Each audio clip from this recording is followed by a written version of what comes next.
Kabar baru datang dari penyedia indeks saham global MSCI. Aturan yang selama ini membuat sejumlah saham Indonesia gagal masuk indeks kini dilonggarkan. Apakah ini menjadi angin segar bagi saham-saham konglomerasi tanah air? Peluang saham-saham Indonesia untuk masuk ke dalam MSCI Global Standard Index kini disebut semakin terbuka. Hal ini menyusul keputusan Morgan Stanley Capital International atau MSCI yang melonggarkan metodologi penyaringan Extreme Price Increase atau EPI, yaitu aturan yang berkaitan dengan lonjakan harga saham secara ekstrim. Sebelumnya, dalam MSCI Market Classification Review 2026, status pasar modal Indonesia memang masih dipertahankan sebagai emerging market. Namun, MSCI juga memberikan sejumlah catatan penting. Di antaranya terkait minimnya transparansi struktur kepemilikan saham, serta adanya indikasi praktik perdagangan yang dinilai dapat memengaruhi keandalan harga pasar. Menurut MSCI, kondisi tersebut menyulitkan investor global dalam menilai besarnya free float, atau jumlah saham yang benar-benar beredar di publik. Situasi ini juga membuat sejumlah saham dengan struktur kepemilikan yang kompleks menjadi perhatian, khususnya saham-saham dari kelompok konglomerasi. Investment Specialist Kisi Sekuritas, Azharis Hardian, menilai perubahan aturan terbaru dari MSCI dapat menjadi kabar positif bagi emiten-emiten besar di Indonesia. Menurutnya, pada awal tahun ini beberapa saham konglomerasi gagal masuk ke indeks MSCI karena terkena status freeze akibat aturan EPI yang lama. Kini, setelah metodologi tersebut dilonggarkan, peluang mereka kembali terbuka. Namun, kesempatan itu tetap bergantung pada terpenuhinya syarat fundamental dan likuiditas yang ditetapkan oleh MSCI.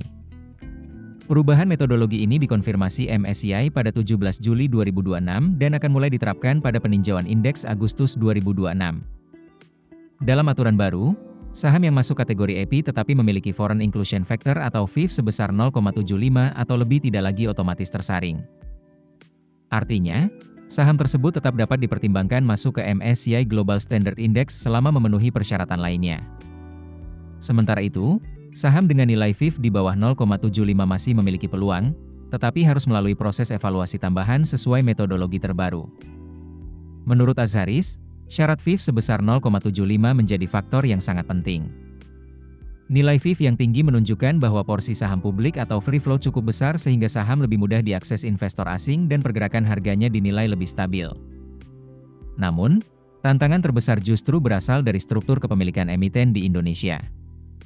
Banyak perusahaan tercatat yang sebagian besar sahamnya masih dikuasai pendiri atau pemegang saham pengendali. Akibatnya, jumlah saham yang beredar di publik relatif kecil. Bahkan, menurut Azharis, masih banyak emiten yang belum sepenuhnya memenuhi ketentuan minimum free float sebesar 15%. Karena itu, mencapai standar FIF sebesar 0,75 dinilai jauh lebih sulit. Secara struktural, kondisi tersebut membuat sebagian emiten Indonesia belum cukup kompetitif untuk memperoleh bobot investasi asing yang lebih besar dalam indeks global seperti MSCI. Meski demikian, pelonggaran metodologi EPI tetap dianggap sebagai peluang baru. Bagi emiten yang mampu memenuhi persyaratan fundamental, likuiditas, dan free float yang memadai, kesempatan masuk ke dalam indeks global kini menjadi lebih terbuka dibanding sebelumnya. Keputusan bisnis terbaik datang dari data, bukan tebakan. Mudah berlangganan Business Insight dengan subscribe with Google.